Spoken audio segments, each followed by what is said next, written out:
Well, we'd rather be out on the baseball diamond, but great to be joined now by Penn State baseball pitching coach Josh Newman. Coach, I'm sure it was really disappointing, especially the way the team was playing and your team was pitching to start the year, that you guys weren't able to finish things out. Yeah, Tripp, thanks for having me. And yeah, those guys, special group of young men, man, that I get the privilege to coach, and we were locked and loaded for a great run at this.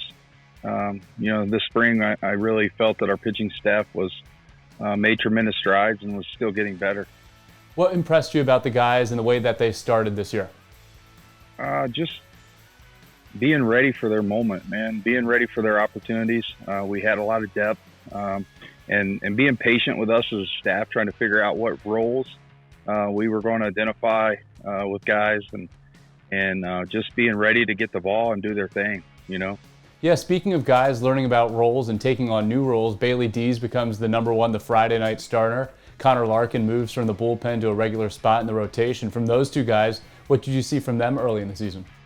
Well, it started right after the season ended last year. Bailey Dees came in, and he had a chance to go pitch in the Cape last summer. And Bailey Dees sat down and said, "What do I need to do to be a dude, to be an elite level guy?" And from that moment on, man, Bailey Dees put the pedal down, and absolutely, he didn't go play summer ball. He knew he needed to do some things in the weight room. Coach Bradford, unbelievable job with that end of it, and developing him, getting his stuff better, developing the secondary pitches that are separators, that can has a chance to be a swing and miss, and he did it, man.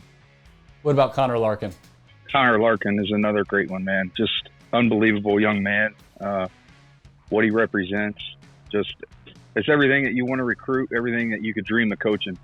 Those guys, and just set the bar. When you have the best arms on a staff that are your hardest workers, most accountable, greatest teammates, man, they set a mark, and they elevate everybody around them. And just so fortunate to have the opportunity to coach these guys and play a small part, because there's so many people in our support staff, starting with Coop, our head coach, and Jason Bradford, our strength and conditioning coach, and Ben Kometz, our trainer, and our staff. So many people play these roles that, and I get to be around these guys every day, man. It's just special. What was it about the depth and the versatility that gave you to handle the bullpen, to handle the rotation when you're going into some of these weekends where you're playing 4 games at a time early in the season?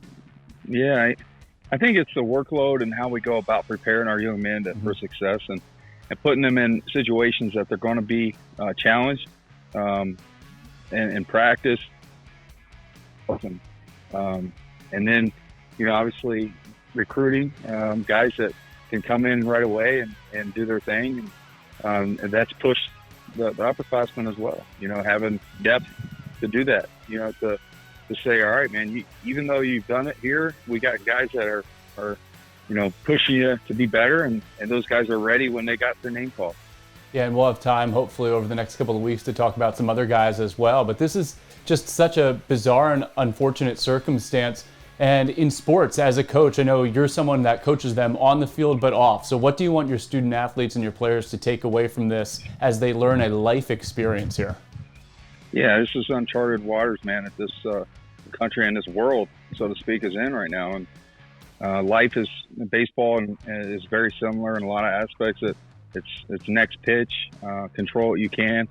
We're doing a lot of Zoom meetings with our guys, and just very thankful that we have a leader in Rob Cooper that keeps it all in perspective and does an unbelievable job of making us be there for these guys during everything. We're not just, baseball is what we do, it's not who we are, and since I've been here, it's unfortunate where we're at right now, but I know that we're going to be better off after this is over.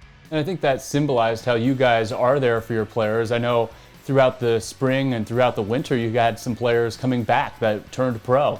And I think Penn State right now is starting to develop the reputation of a place where you can come as a pitcher, as a baseball player, and have an opportunity to compete at the professional level. I know the Biazzi brothers, Taylor Lehman, Eric Mock, just among the guys who were able to come back and work out over the winter. No doubt. That's a great point.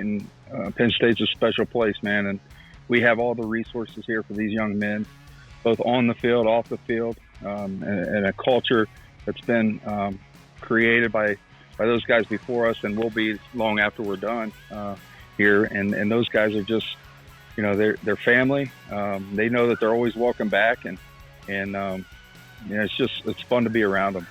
And I think the one thing right now on everyone's mind is when we will get back to some sense of normalcy. And I know sports fans are eager to see sports played once again. And as someone that pitched in the big leagues as a baseball player, how long do you think it will take once everything starts to settle down to get these players ready? A spring training, how long for you did it take to get your arm ready to go?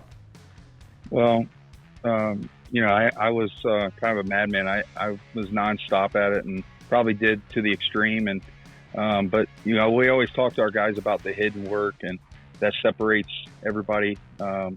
And, you know, right now we're quarantined, so to speak. We're not allowed to do much.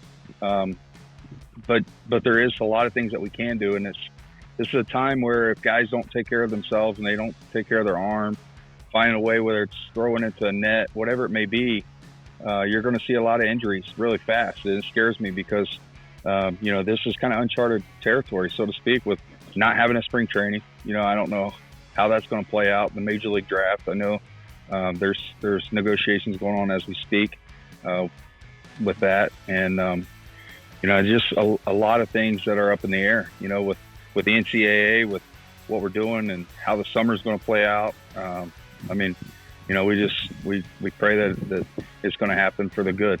Yeah, a lot of things on your plate as a coach now, but going back to your time as a player, what would you be doing during this time to try to stay sharp? Well, I would be working out, and I definitely would be studying the mental game. This is a great time to really dive into the mental side of what makes, you know, elite level guys consistent. Be that I think there's things that you can do at, you know, finding a fence or finding a wall or whatever, and maybe a net to throw into and continue to take care of your body. And, you know, I know Coach Bradford, our strength coach, has put together different types of plans for guys that don't have the ability to go to a weight room, you know. And technology now with social media, there's all kinds of ways to study and adapt and adjust and overcome. Josh, appreciate the time. We'll catch up again soon. Hopefully you and the family stay safe and healthy.